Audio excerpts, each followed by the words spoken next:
Ақыл, ғылым, бақыт.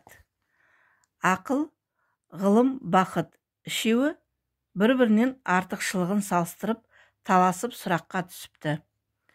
Сарапшылар оларға былай депті: бірінші бақытқа сен тұрақсыз, опасызсың, орныңды таңдамай қонасың, қонғаныңды ісінтесің, тастасың, ақырында бір күні лақтырып тастап кетесің. Ақылмен байланыс, сонда көп жасайсың депті. Екінші ғылымға дүниеде сенен күшті нәрсе жоқ. Қара тасты қайнатасың, дүние жүзін жайнатасың, сақауды сайратасың, жоқты бар, бардан жоқ жасайсың.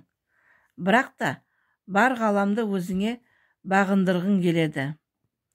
Бағынбағанды демде әлек қыласың.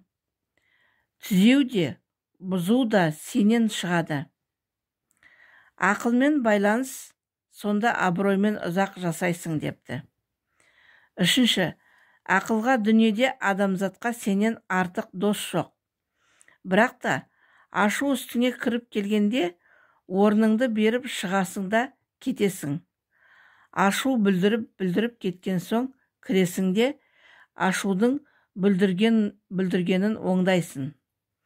Әуелден орныңнан тұрмай отырсаң, ашу сенің үстіңе кірмеген болар еді.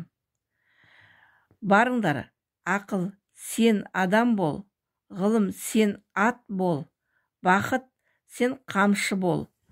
Үшеуің біріксең, ешбір мұң мұқтаждарың болмайды депті.